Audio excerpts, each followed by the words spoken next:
Picture your grandmother, not the woman you knew gray-haired baking apple pie in a kitchen that smelled of cinnamon and May I safety. have the pleasure of this Picture dance? her at The 18, New pleasure is York all City, mine, sir. December 1842.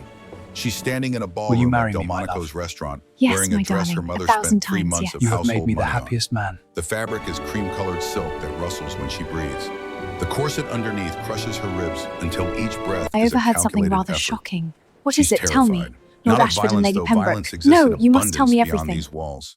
Not of poverty, though poverty waits like a patient wolf just outside her family's door.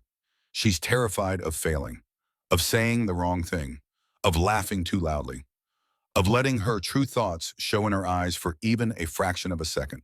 Because tonight is not a party. Tonight is a transaction. She is the product. Marriage is survival. And one wrong move could destroy her only chance at security in a world that offers women precisely two choices: marry well or disappear into poverty so complete it might as well be death. Your grandmother was sold, legally, with a marriage license and a priest's blessing, and congratulations all around. This is her story, and it explains why your granddaughter fights so hard for freedoms you've spent your entire life taking for granted. The ballroom at Delmonico's holds 200 bodies in a space designed for perhaps 150. Gas lamps flicker along the walls, casting warm light over silk gowns and dark coats. The music comes from a small orchestra tucked into the corner, a waltz 1-2-3, 1-2-3, the heartbeat of civilization. Among the young women standing along the eastern wall, they call it the wallflower section. Though never in polite company stands Lenora Thorne, 18 years old. Dark hair arranged in elaborate curls, orange blossoms woven through the crown, already wilting from the heat. Her best friend stands beside her, Evangeline Ashford. Eva to her friends, golden-haired and pretty, in the delicate way society prizes. Eva's talking in excited whispers about a young man who asked her to dance last week. Thomas Ashford. His family owns shipping interests. Do you think he'll ask me again tonight? I'm certain he will, Lenora says, though she's certain of nothing. Eva squeezes her hand. We'll find good husbands, Nora, both of us. We'll have houses near each other and raise our children together. It will be wonderful. Lenora wants to believe this, wants to imagine a future where marriage means partnership and friendship survives proximity and everything works out as the romance novels promise. But she's been listening to her mother's calculations for weeks. She knows the math. Too many girls, not enough suitable men. Only the lucky ones escape intact. Across the room, Lenora's mother catches her eye. Patience Thorne stands near the refreshment table, monitoring, assessing, calculating. When their eyes meet, the message is clear. Stand straighter, smile more naturally, be chosen. A young man approaches, tall, dark-haired, mid-20s, well-tailored coat suggesting family money but not extravagant wealth. Miss Thorne, he says, and his voice is steady despite nervous hands. I am Nathaniel Whitmore. I believe we were introduced last week at the Hendersons' dinner party. They were, Lenore remembers. She sat 3 seats away and said perhaps 5 words all evening because young ladies at dinner parties are meant to be decorative, not conversational. Of course, Mr. Whitmore. How pleasant to see you again.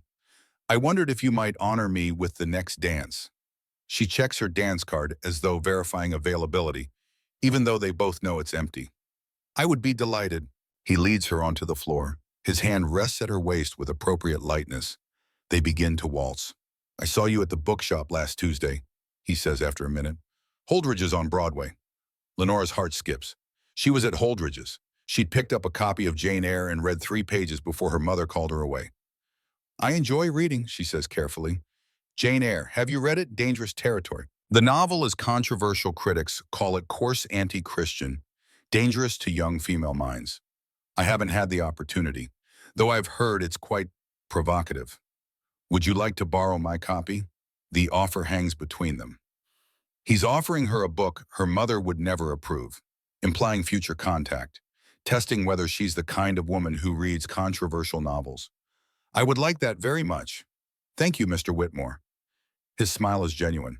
For just a moment, she sees past the nervous suitor to the person underneath, someone who reads novels, someone who thinks women might enjoy reading them too. The waltz ends. He escorts her back to her mother, thanks her, departs. Patience waits 3 seconds. Who is he? Nathaniel Whitmore. His father has a law practice on Chambers Street. Income. I don't know, mother. Find out, discreetly. Nearby, Eva is dancing with Thomas Ashford for the 2nd time tonight. Her face glows with happiness. Thomas is handsome, wealthy, everything a suitable match should be. Lenora watches them and feels something twist in her stomach that might be hope or might be dread. Let's calculate what's at stake because Lenora's mother has done the math and you should understand it too. Samuel Thorne. Lenora's father earns $1,200 per year from his textile business. Respectable income. Not wealthy but comfortable. He's 52 years old. Average lifespan for a man of his class, 61 years. He has perhaps 9 years remaining. Maybe less. Men who work with textiles develop lung ailments. Samuel coughs at night. When Samuel dies, his estate will be divided according to law. 1/3 to his widow if he's drafted a will properly. The remaining 2/3 to his male heirs. Samuel has no sons. He has one daughter, which means legally he has no direct heirs. Here are Lenora's options at age 18. Option 1, marry well. Secure a husband with stable income. Transfer dependents from father to husband before father dies. This is the preferred outcome. Option 2, marry poorly, accept whoever proposes because he's the only option. Spend your life in genteel poverty, one accident away from destitution. Option 3, don't marry at all. Become a spinster, live as a dependent in relatives' households, or take a position as a governess, earning $120 per year. Watch younger, prettier girls succeed where you failed. These are the options. These are the only options. Calculate with me. Is this a choice or extortion without a wedding dress? Your grandmother calculated the same math. Her numbers might have differed, but the equation was identical. The courtship unfolds across 5 months. Nathaniel calls on Lenora every Thursday afternoon at precisely 3 o'clock. He brings her books, Jane Eyre, then Wuthering Heights, then poetry. Wordsworth, Keats, even Edgar Allan Poe, whose dark imagination makes patience visibly uncomfortable. During one Thursday call in February, they discuss The Raven. What did you think of it? Nathaniel asks. Not what you're supposed to think, what you actually thought. Patience shifts in her chair by the window, a warning. But Lenora takes the risk. I think it's about grief that won't end. The narrator asks if he'll see his lost love in heaven, and the Raven says nevermore. The horror isn't the Raven, it's the finality. Nathaniel's smile reaches his eyes. Yes, exactly yes.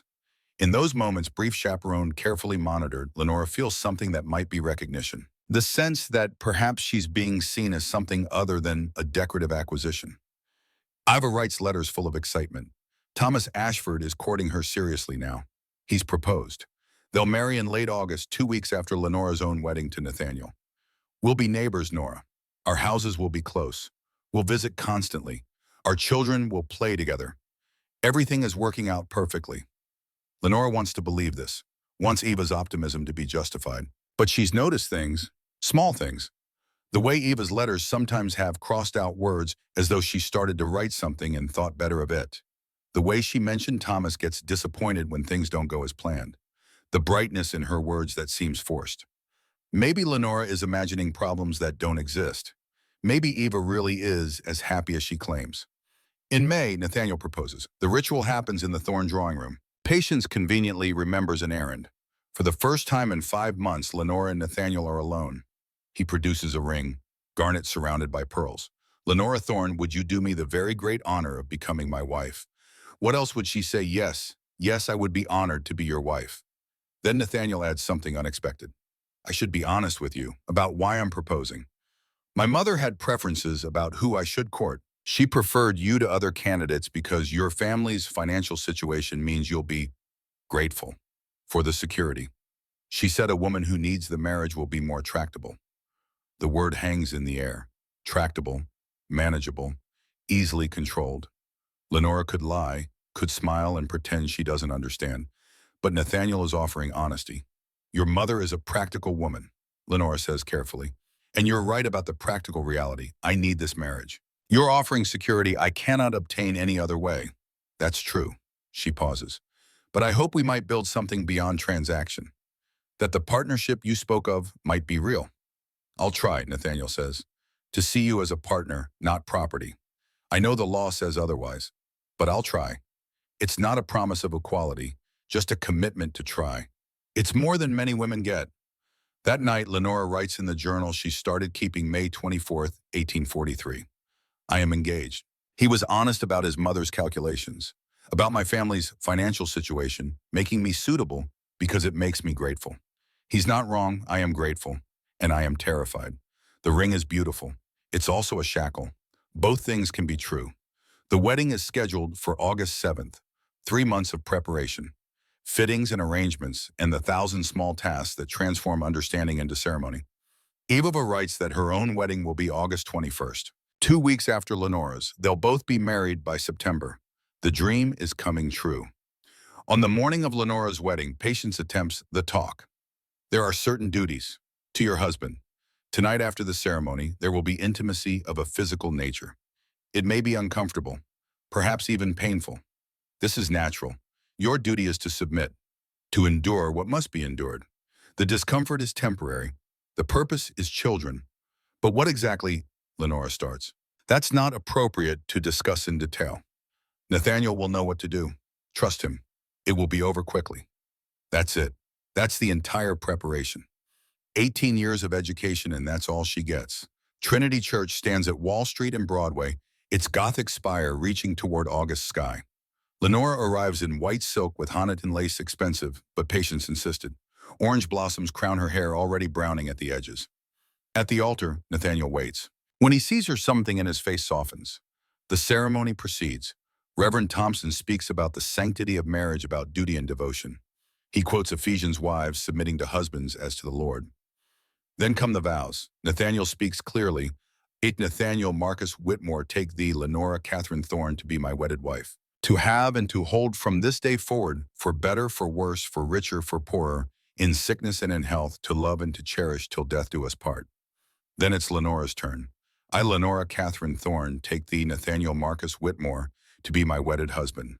To have and to hold from this day forward, for better, for worse, for richer, for poorer, in sickness and in health, to love, cherish, and obey, till death do us part. The word obey catches in her throat. She forces it out.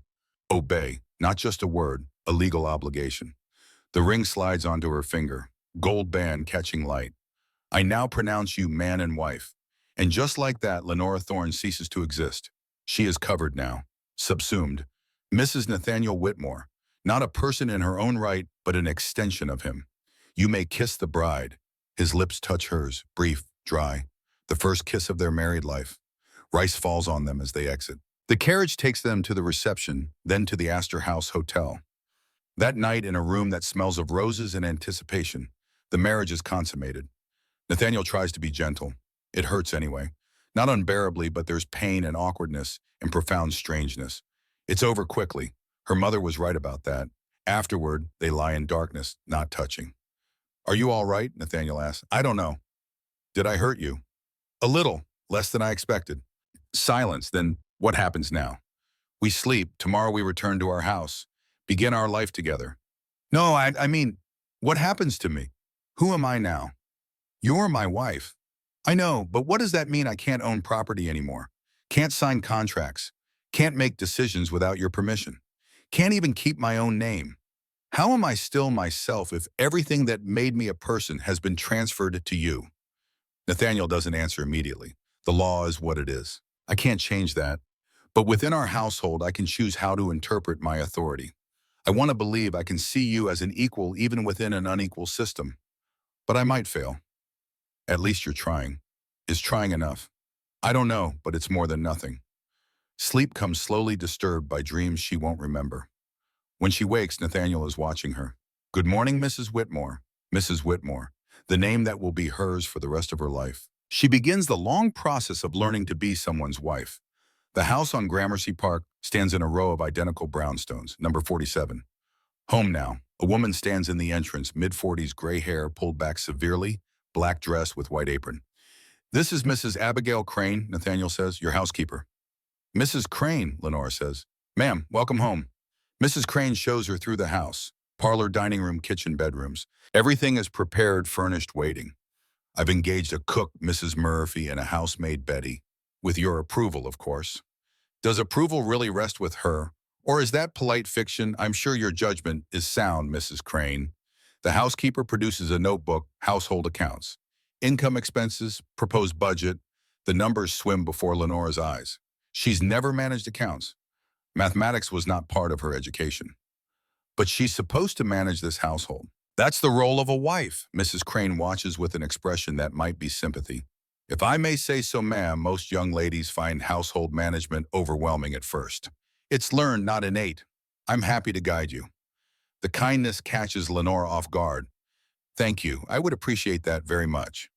Mrs. Crane's expression softens. I was married once. My husband died in a shipping accident 15 years ago. The company claimed his wages died with him, said they owed nothing to a widow. I had no legal recourse. I became a housekeeper to survive. She pauses.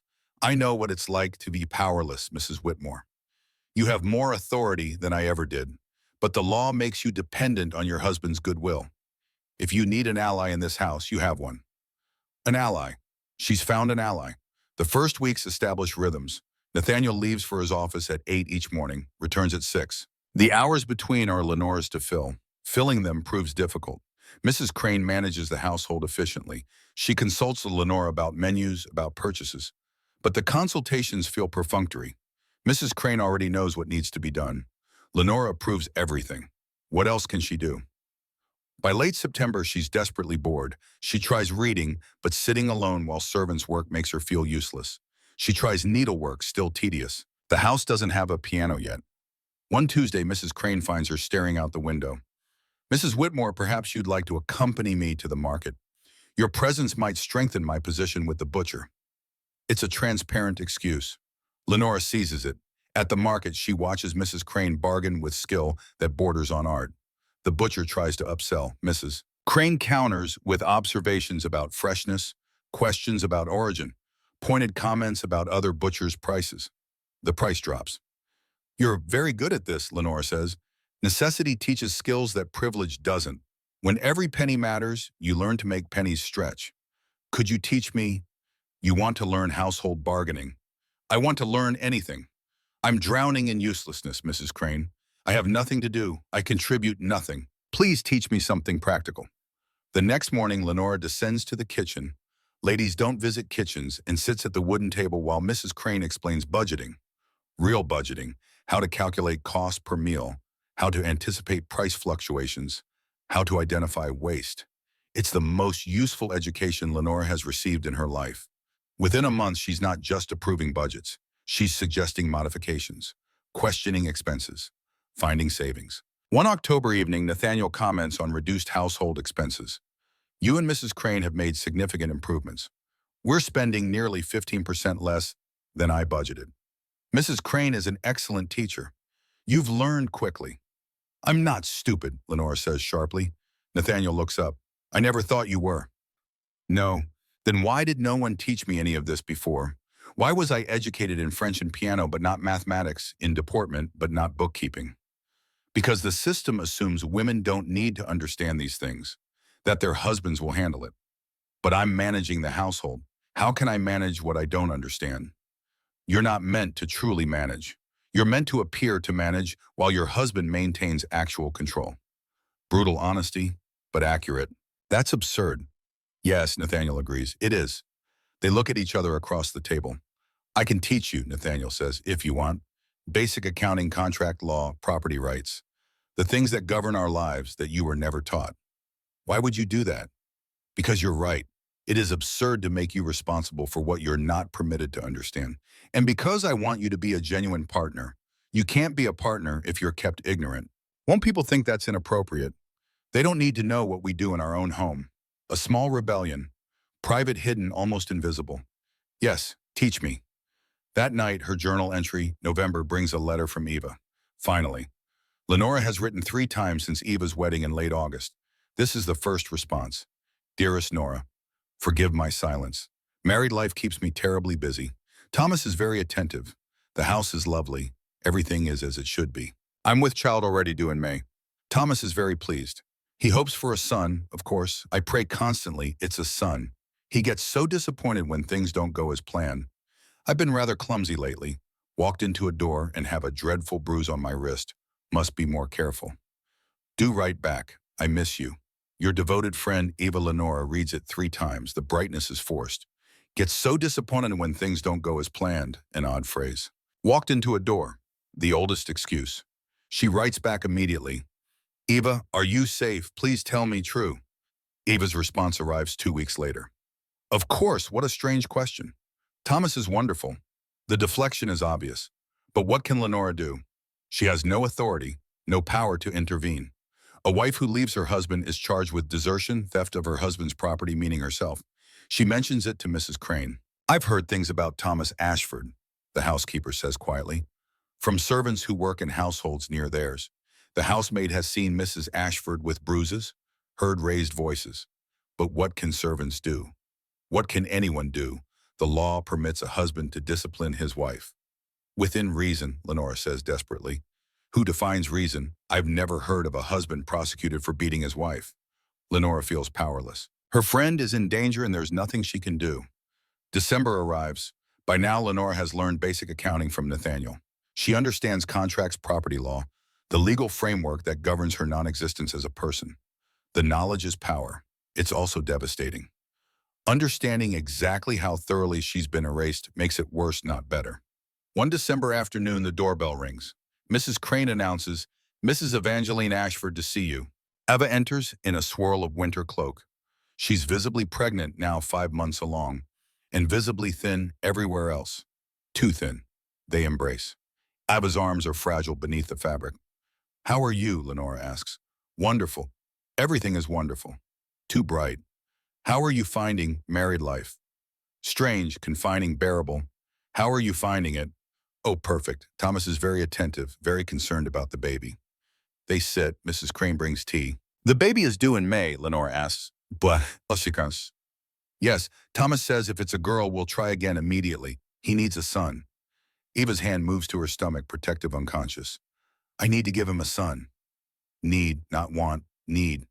"Ava, I should go." Eva stands abruptly. "Thomas prefers I'm home when he arrives." "Stay a little longer." "I can't, really." She's already moving toward the door. As she pulls on her cloak, the sleeve rides up. There's a bruise on her wrist. Yellow-green, old healing, in the distinct shape of fingers that grip too hard. Lenora's blood goes cold. "Eva, how did you get that bruise?" Eva pulls her sleeve down quickly. "Walked into the doorframe. So clumsy of me." "Eva, please, if you need help." "What help could I possibly need? I'm married to a successful businessman. I'm expecting a child. Everything is perfect." She's gone before Lenora can stop her. That evening, Lenora tells Nathaniel everything. The bruises. The two bright lies. The fear underneath. "Can we help her?" Lenora asks. "Legally, no. A husband has the right to discipline his wife. If she tries to leave, he can have her forcibly returned." There must be something. Nathaniel is quiet for a long moment. There are networks. People who help women in dangerous situations. Completely illegal. They forge documents, arrange passage west, help women disappear. And if she's caught, she's charged with desertion, returned to her husband, faces whatever punishment he deems appropriate. So she's trapped. Unless she's willing to risk everything. And even then she'd have to leave the baby. Children belong to the father legally. She couldn't take it with her. Lenora feels sick. She loves that baby already. I saw how she touched her stomach. She wouldn't leave it. Then she's trapped, Nathaniel confirms. That night, Lenora's journal. Christmas passes. New Year. January 1844 arrives with brutal cold. On January 15th, a messenger arrives at the Gramercy Park house. Black-edged envelope. Morning stationery. Lenora opens it with shaking hands. "Mrs. Nathaniel Whitmore, it is with profound sorrow we inform you that Mrs. Evangeline Ashford passed from this world on January 12th, 1844, due to complications from premature labor. The infant, a daughter, survived briefly but succumbed within hours. Mrs. Ashford's death was attributed to uterine hemorrhaging. The attending physician noted evidence of prior injury that may have contributed to complications. Mr. Thomas Ashford is devastated. Funeral services were held January 14th. With deepest condolences, the Ashford family." Lenora collapses. Mrs. Crane finds her on the floor sobbing into the carpet, the letter crumpled in her fist. "She was 20 years old," Lenora chokes out. 20. Mrs. Crane holds her while she cries. Doesn't tell her to compose herself. Doesn't tell her it's God's will. Just holds her. Later, after the tears have stopped, after Lenora can breathe again, Mrs. Crane speaks quietly. "I have a cousin who works for a doctor. She told me Mrs. Ashford had broken ribs 3 weeks before labor. Extensive bruising, internal bleeding. The labor was premature because of the injuries. He killed her. Yes. And he'll face no consequences. No, Lenora looks at the letter, at the phrase devastated. Thomas Ashford will mourn publicly, will receive sympathy, will remarry within a year probably, will face no legal repercussions for beating his pregnant wife so badly she died, because the law permits it, within reason. And who defines reason? I want to fight this, Lenora says. I don't know how, but I want to fight. Mrs. Crane nods slowly. Then we'll find a way. That night, Lenora doesn't write in her journal. Instead, she starts a new document, not a diary, something else. She titles it A True Account of Marriage Under Coverture Law. She writes about Eva, every detail she remembers. The bruises, the forced brightness, the fear, the death that could have been prevented if wives had any legal protection. She writes about coverture law, what it means, how it operates, the ways that it traps women. She writes about her own marriage, the good parts, the confining parts, the ways even a kind husband exists within a structure designed to erase her. She writes for hours, until her hand cramps, until the candle burns low. This is her small rebellion. Documentation. Testimony. Someone someday will need to know the truth. February brings discovery of her own pregnancy. She misses her monthly course once, then twice. Morning sickness begins. She tells Nathaniel first the law requires it, though that's not why she tells him. He's genuinely pleased. Talks about children, about the future. Lenora feels terror. Eva died in childbirth. 5 months pregnant when the beating triggered premature labor. Dead at 20. Calculate with me. What are Lenora's odds?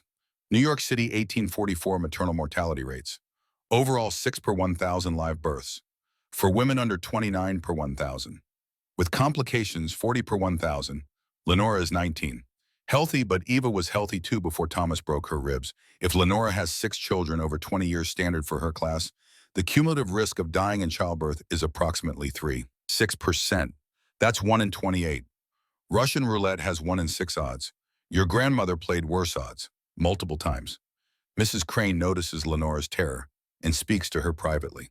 I won't lie to you. Childbirth is dangerous. But you're young, healthy, and you have me.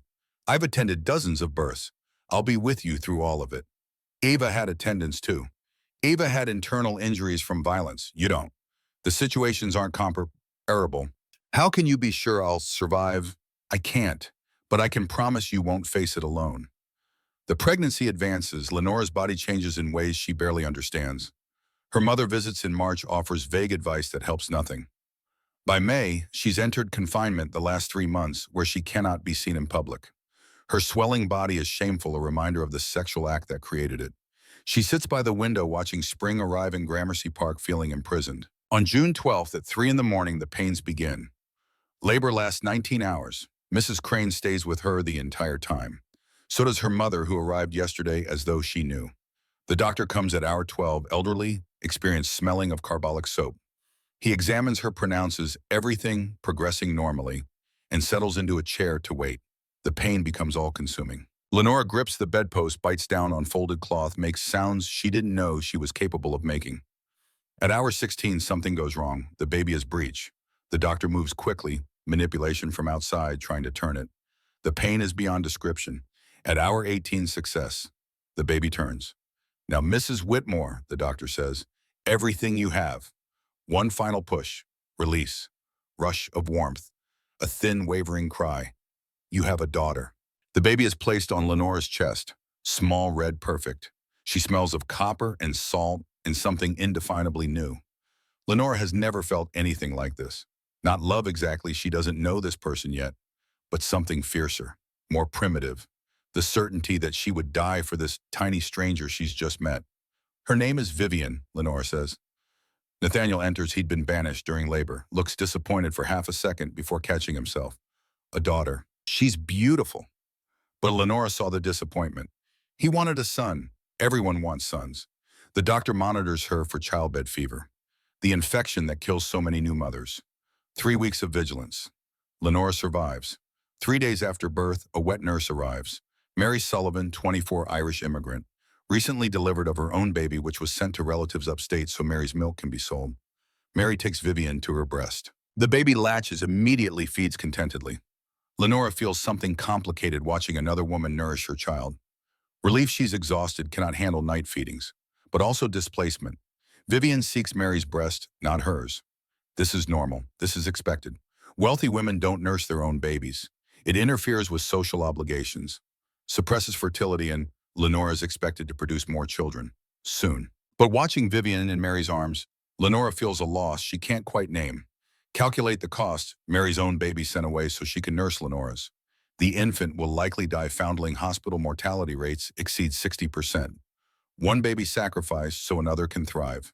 This is the cost of civilization. This is the system. Lenora hates it. Her journal 3 weeks after birth, July 5th, 1844. Vivian is 3 weeks old. She's perfect. She's also not mine. Legally, she belongs to Nathaniel. He could take her away, and I'd have no recourse. The wet nurse's own baby died last week, typhoid. Mary weeps quietly when she thinks no one hears. I hold Vivian and feel grateful and guilty in equal measure. What kind of world builds itself on mother's grief? The years pass in a blur of children and household management and small rebellions. Vivian at 3 months, 6 months, 1 year. Walking, talking. A son arrives in 1846, Thomas Jr. Nathaniel is openly delighted. An heir. Finally, another daughter in 1849, Clara. Then another son in 1852, Edward. 4 children in 8 years. 4 times Lenora gambled with death and survived. 4 times she lay in bed wondering if this would be the labor that killed her. She's 26 now, feels 40. Her body has been reshaped by pregnancy, weakened by repeated childbearing.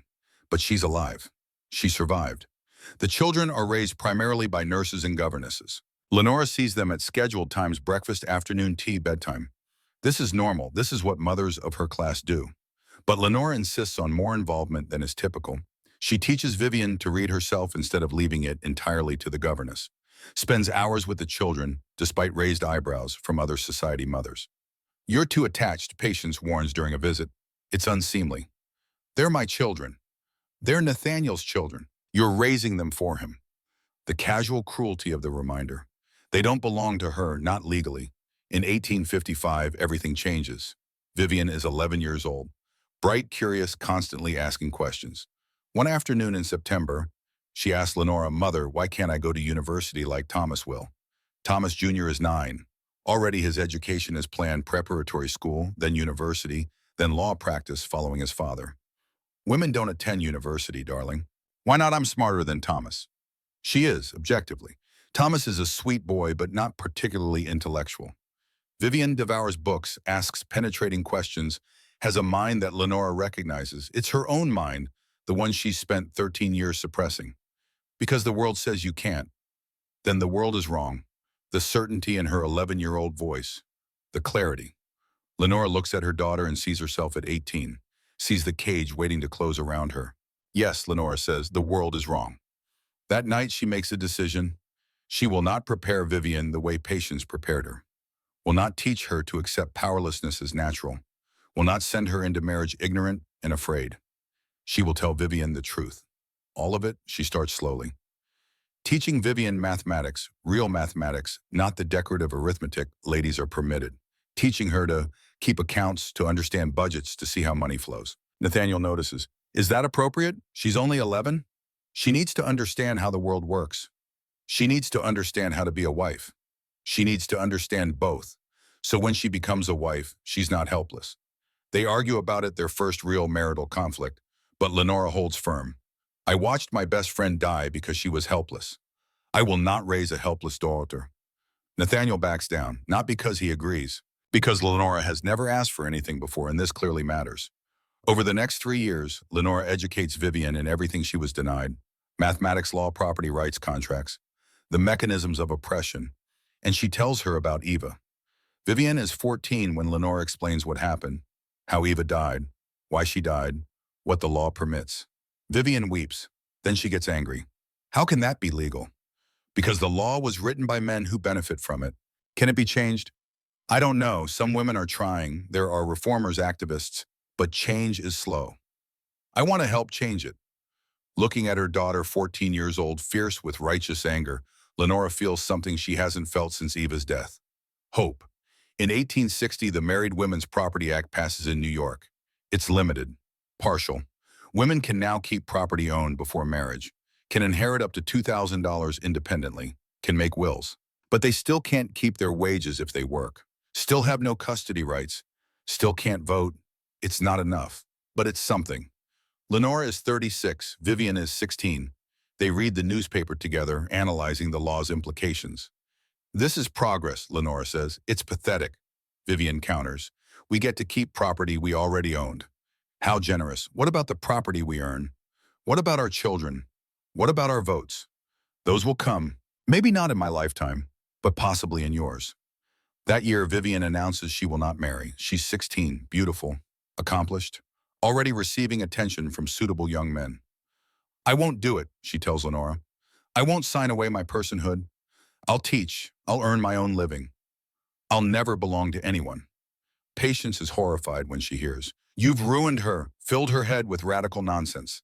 I've educated her, Lenora says calmly. She's making an informed choice. Choice? What choice does an unmarried woman have? She'll die a spinster. She'll die free. The break with her mother is final. Patience stops visiting, writes letters full of recrimination. Lenora reads them, sets them aside, continues teaching Vivian. Nathaniel is conflicted. He's proud of Vivian's intelligence, but he worries about her future. What will she do, he asks Lenora. Teaching jobs are scarce. And when they hire married women, she'll be forced to resign. Then we'll support her. We have the means. For how long? What happens when I die? You'll both be dependent on Thomas Jr.'s goodwill. It's true, when Nathaniel dies, the house and business will pass to Thomas Jr. Lenora and Vivian will be dependents, unless they prepare differently. Lenora has been saving for years. Small amounts skimmed from household budgets, not enough to notice, but accumulating. Crane helped her hide it, invest it through trusted intermediaries. It's not much, perhaps $800 over 13 years. But it's something. We'll manage, Lenora says. In 1862, they attend a lecture by Charlotte Pierce, a reformer who lost her sons to her ex-husband when the court awarded him automatic custody. Pierce speaks about the Custody of Infants Act passed in 1839, limited partial, but allowing mothers of unblemished character to petition for custody of children under 7. It's not enough, Pierce says to the packed hall. We need complete reform, equal custody rights, equal property rights. The vote, nothing less. The audience erupts, some in applause, some in jeers. The division is stark. Lenora and Vivian applaud. After the lecture, they approach Pierce. Lenora introduces herself and Vivian. My daughter has decided not to marry, Lenora explains. She wants to fight for reform instead. Pierce looks at Vivian, 16, fierce-eyed, determined. Good. We need fighters. The old women like me are tired. The young women like you will finish what we started. She gives them literature, contact information for reform organizations, names of other activists. Join us, Pierce says. Both of you. And they do. It starts small. Attendance at meetings, writing letters to legislators, hosting discussions in the Gramercy Park house. Nathaniel permits it, though he doesn't participate. Mrs. Crane joins them. So do other servants from neighboring houses. Working-class women who understand oppression in ways that complement Lenora's middle-class experience. The movement grows. By 1865, Lenora is 41. Vivian is 21, teaching at a girls' school, earning her own wages that, thanks to the 1860 law, she gets to keep.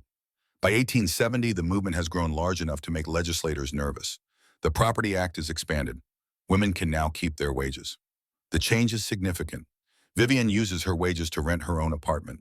Lives independently scandalous, but she doesn't care. Lenora is 46. Still married to Nathaniel, but their relationship has evolved into something like genuine partnership. He reads her account of Eva's death she showed him finally after keeping it secret for 26 years. This is devastating, he says. You should publish it. No one would publish it. It's too radical. Try anyway. She does. The manuscript is rejected by 12 publishers. They call it too disturbing, unseemly, inappropriate for female authorship. Lenora sets it aside. Not abandoned, just waiting. In 1873, Nathaniel dies. Heart failure. Sudden. He's in his study one evening reading. Lenora finds him slumped in his chair, newspaper still in hand. Dead at 56. Lenora is 49. They were married 30 years. She feels complicated things. Grief, yes. He was kind. They built something together within the constraints. But also something else. Relief. For the first time in 30 years, she is not covered, not subsumed. As a widow, she has legal existence. She can sign contracts, own property, make wills, make decisions without asking permission. The freedom is intoxicating and terrifying in equal measure. Nathaniel's will leaves the house and business to Thomas Jr., now 27, and married with his own family. But Lenora has lifetime residence and an annuity $500 per year. It's enough. Not luxurious, but enough. And she has her secret savings. $800 grown to nearly $2,000 through careful investment. She is financially independent, not wealthy but secure. For the first time in her life, she is free. 6 months after Nathaniel's death, Lenora does something extraordinary. She uses part of her savings to establish a scholarship fund, the Eleanor Hartford Memorial Scholarship. For young women pursuing higher education, $50 per year, enough for tuition at the new women's colleges starting to emerge. The first recipient is chosen in 1874. Margaret Donovan, daughter of Irish immigrants, brilliant mathematician. She goes to Vassar, becomes a teacher, changes lives. Lenora attends the ceremony where the scholarship is awarded. Vivian is with her 30 years old now, still teaching, still unmarried, still free. This is Eva's legacy, Lenora says. And yours, Vivian replies. The suffrage fight intensifies through the 1870s. Lenora joins the National Woman Suffrage Association, attends rallies scandalous for a woman of 55, but she doesn't care anymore. She's arrested twice for disrupting public order. Spends 3 days in jail. The experience is illuminating. She meets working-class women prostitutes, women who've experienced the law's cruelty in ways she was partially protected from. She listens, learns, adds their stories to her manuscript. In 1880, she publishes it privately. The Gilded Cage, a true account of marriage under coverture law. It's not distributed widely. She can't afford mass publication. But copies circulate in reform circles. Women read it, find themselves in it, use it as evidence in activism. One review calls it hysterical feminine exaggeration. Another calls it the most important document of our time. Lenora is 56. She's lived long enough to speak truth publicly. That's enough. In 1917, New York grants women suffrage. 3 years before the federal amendment. Lenora is 73, frail but determined. On November 6, 1917, she goes to the polling place accompanied by Vivian, now 53, still teaching, retired from active reform work, but present for this moment. They're joined by Vivian's daughter, Margaret, Lenora's granddaughter, born to Vivian, despite her vow never to marry. Vivian found a way, a brief partnership with a like-minded man, a daughter conceived a separation by mutual agreement. Margaret raised by Vivian alone. Margaret is 23. A lawyer, one of the first women admitted to the New York bar. 3 generations approach the polling place. Lenora signs the registration book. Her hand shakes age, excitement, emotion. She enters the booth, looks at the ballot, Governor, State Assembly, local measures. She fills in every choice carefully. When she emerges, the poll worker congratulates her. How does it feel, he asks. Like I should have had it at birth, Lenora says. Outside, the 3 women embrace. We did it, Vivian says. You did it, Lenora corrects. I just lived long enough to see it. That night, Lenora makes a final entry in the journal she's kept for 74 years, November 6, 1917. I voted. At 73 years old, I cast a ballot. Eva should have been here. She should have lived to do this. But her death helped make this possible. Her story, my story, our stories mattered. To future readers, you have freedoms I couldn't imagine. But don't forget the price. Don't forget the women who disappeared so you could exist. Keep fighting until no woman anywhere lives as property. That is my legacy. Lenora dies in 1920, age 76, in Vivian's apartment. Peaceful, surrounded by family. She lives long enough to see the 19th Amendment ratified. Long enough to know the fight she joined in her 40s succeeded. The funeral is small. Immediate family reform activists who remember her students who received the Eleanor Hartford Memorial Scholarship. Vivian speaks, my mother was sold at 18. She spent 30 years legally invisible. When she finally became visible, she used every moment to fight. She documented truth when society demanded silence.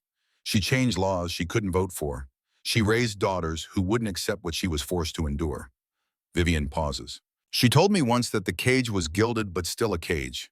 I think by the end she'd broken enough bars that we could all see sky. That's what mothers do. They break bars so daughters can fly.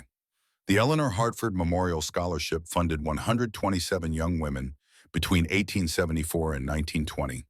6 became doctors, 12 became teachers, 3 became lawyers after it became legal. 1 became a suffragette arrested 7 times. The Gilded Cage was republished in 1920 by Vivian, causing significant controversy, but becoming a foundational text in women's history. Mrs. Crane's portions she'd kept her own journal given to Lenore before her death in 1890 were particularly valuable to historians studying servant life. Vivian lived to see women gain the vote federally in 1920. She was 76 when she cast her first presidential ballot. She voted wearing her mother's suffragette pin. Margaret Whitmore became doctor. Margaret Whitmore, one of the first female physicians in New York. She never married. When asked why, she said, "I read my grandmother's manuscript. I chose freedom instead."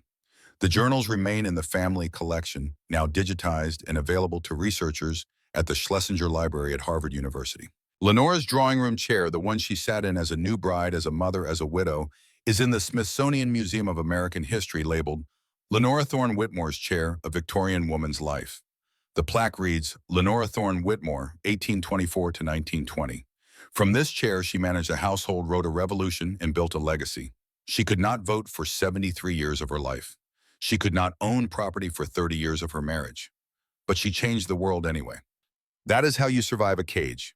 You document it, you resist it, you ensure the next generation has the tools to dismantle it. Calculate with me one final time. Lenore lost approximately $213,000 in modern value to coverture law over her lifetime. Her descendants, Vivian, Margaret, and 4 generations after, earned back approximately $387,000 through freedoms she fought for. Net gain $174,000 across 5 generations. But the real gain, none of them had to ask permission to exist. That's what resistance is worth. Compound interest on justice. Your grandmother lived this. Maybe not Lenore's exact story, but some version of it. Ask the women in your life over 80. They remember not being able to open bank accounts without husbands until 1974, being fired for pregnancy until 1978, marital rape not being prosecuted until the 1990s. Your granddaughter is still fighting echoes of this system. The question is, are you listening, Lenore Thorne? Whitmore was 18 when the cage closed, 73 when it cracked open, 76 when she died free. Remember her.